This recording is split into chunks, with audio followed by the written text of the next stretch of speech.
सड़क के किनारे कोई वाहन खड़ा नहीं होगा। सड़क स्टंट करने की जगह नहीं है। हर एक माफिया की कमर तोड़ डाली है। अवैध स्टैंड तो हम हर हाल में हटा दें।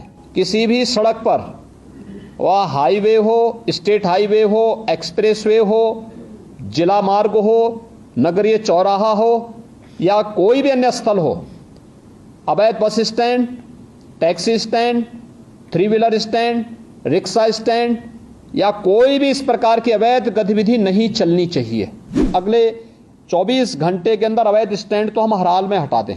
माफिया प्रवृत्ति के किसी भी व्यक्ति को किसी भी ठेका पट्टे के साथ मत जुड़ने दीजिए। एक भी माफिया जुड़ेगा, उसका पूरा गैंग फिर वहां पर अनैतिक और अवैध गतिविधियों का अड्डा बना देगा। हर एक माफिया की कमर तोड़ डालिए। कोई भी अवैध और अनैतिक गतिविधि उसको मत संचालित करने दीजिए। उसकी आर्थिक स्थिति अगर मजबूत होगी तो आपका जीना हराम कर देगा। उसकी आर्थिक गतिविधि को पूरी तरह ब्लॉक कर देना। और ये जितने भी अवैध स्टैंड चल रहे हैं, डग्गा मार बसें चल रही हैं, ओवर लोडिंग के कार्य चल रहा है, इसमें माफिया ग्रुप अभी भी हावी है। इसको रोकना, हर एक हाल में रोकना। सड़क के किनारे कोई वाहन खड़ा नहीं होगा। कई कई किलोमीटर तक हम लोग देखते हैं ट्रक्स खड़े हैं हाईवे के किनारे। क्यों खड़े हैं? बहुत बार एक्सीडेंट के कारण भी बनते हैं ये। सड़क के किनारे कोई वाहन खड़ा नहीं होगा।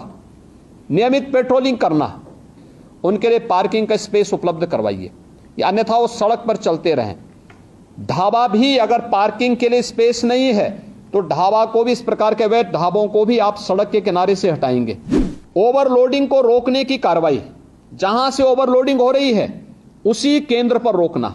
ऐसा नहीं कि आप सड़क पे लेके आ रहे हैं और सड़क पर लेकर आने के बाद फिर सड़क पर अवैध रूप से जाम लग रहा है, लंबा जाम में लोगों को फंसना पड़ रहा है कि 5 टन की क्षमता है तो उसमें 15 टन नहीं जाएगा या 10 टन नहीं जाएगा।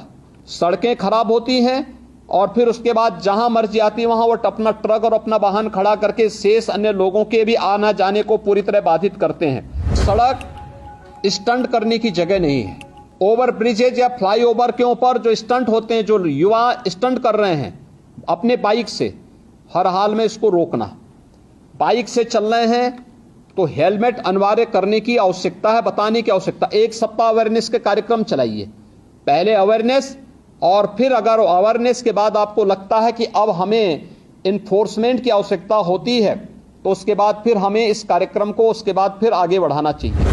आरटीओ के कार्यालय दलालों से मुक्त हो कि जो वह ड्राइविंग लाइसेंस देते हैं हम ऑनलाइन तो दें, लेकिन इस बात को सुनिश्चित करें कि ट्रैक पर भी हम उनकी एक बार देखें कि वह इस योग्य है कि नहीं है कि हम उसे ड्राइविंग लाइसेंस दे सकें।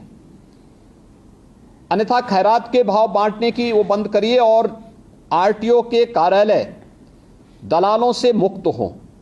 किसी भी प्रकार की दलाली की गतिविधि वहां न चले। स्पीड ब्रेकर बनते हैं सड़कों पर, एक कमर तोड़ू न बनाए।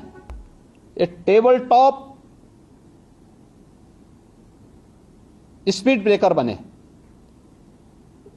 अगर कोई बीमार व्यक्ति है उसको भी परेशानी नहीं होगी, लेकिन साथ साथ हम अगर मार्किंग करते हैं वहां पर तो स्पीड अपने आप लिमिट हो जाती है।